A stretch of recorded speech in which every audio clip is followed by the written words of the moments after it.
I'm joined now by Cannon Falls girls basketball coach Chuck Benda and senior Morgan Berg. Coach, we'll start with you. I know you don't teach in the district. Can you tell me what's your job and what's the motivation for you to coach a team? Well, I'm a freelance writer. I've been doing that for 20 plus years. I write nonfiction articles for lots of magazines and newsletters and online webzines and things like that. As far as the motivation for me to coach, I got started by my niece, who asked me if I would just help her on it was just a three-person Star of the North game team. And I liked it so much that I kept doing it as a volunteer for about 5 or 6 years. Then I got my first paid coaching position, and I've just been doing it ever since. As far as the motivation, when I was in high school, in my day they called them eggheads. I suppose today it'd be a nerd, and I was a smart kid. I was never that good at sports, and I decided to get serious about basketball after my sophomore year. And through a lot of hard work, I was able to make some progress and have some success in high school basketball, which was always a lot of fun to me. And then once I started working with some of the girls, first with my niece and some of her classmates and stuff, I could see that I could help people get better at basketball. And I guess it's just been something fun for me. It's a very nice balance with my other job because I spend most of my day either staring at a computer screen or talking to people on the phone. So it's, especially in Minnesota winters, it's nice to get out, come down to the school, and work with the girls at basketball. Now, Morgan, coach isn't your traditional coach, and I would say you're probably not your traditional student athlete. You're taking classes at Inver Hills Community College, 1 class there and 3 classes here. Can you kind of tell me what's your day like and what's your class schedule like? I have 1 class up at Inver, which is Monday, Wednesday, Fridays, and my Wednesday class is longer because we have to do extra labs for it because it's a psychology class. And I took sociology last semester up there, same schedule. Okay. And then I come back here 5th hour for AP Government with Leshke, who's also the B Squad coach. And then I have mass media and drama. Okay. Why did you decide to take classes at Inver Hills? I didn't need very many credits down here, so I didn't feel that I needed to stay around and just take classes and kind of like slack off. So, Okay. How does the basketball season affect schoolwork? I imagine you have more work given that you're taking classes at the community college. well, I don't have classes Tuesday, Thursday, so that really Okay. helps to get stuff done. Okay. But I've never really had too much problems with getting work done with basketball. Okay. Coach, one of the names that I knew from last year was Jordan Montgomery. She averaged 8 points and 8 rebounds for you a game last year.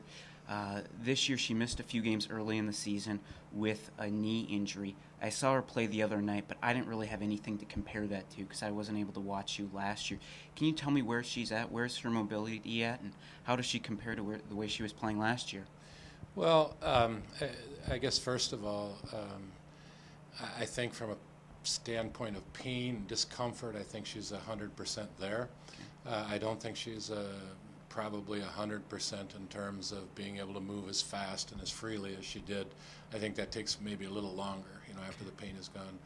I haven't asked her recently, what she'd estimate that to be at. But the thing that I notice most of all is that, anytime you start the season, it takes a while to get up to game speed, so to speak, because I don't know what it is. It doesn't matter, but AAU basketball, summer basketball, fall league, it is never played at the same intensity that our regular season is. And there's really not very much of any way to get ready for that other than to play the games.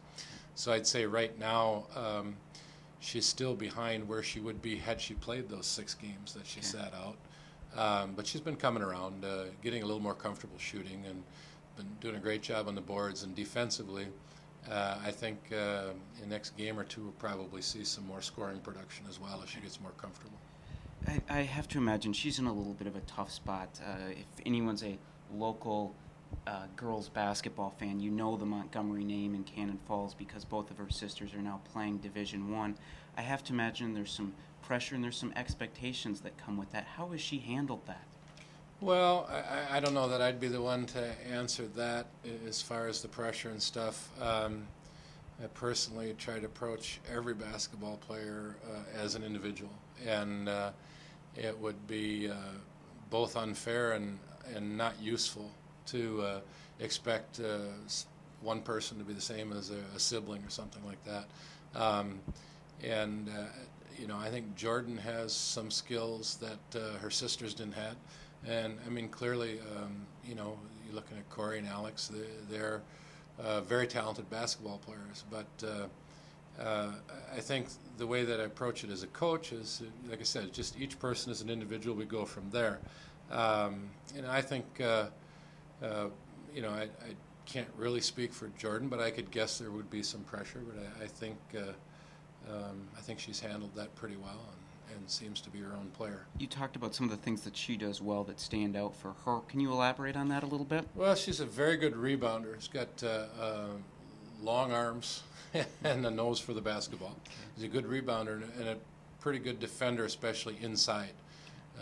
She's had 6 or 7 blocks in a couple of games recently. So those are some skills that she has. And I think the one that you'll see a little bit more as her knee heals up is she has some ability to slash to the basket either with the basketball or catch a pass and score. Okay. And I think that part of her game is probably what has suffered the most from the knee injury.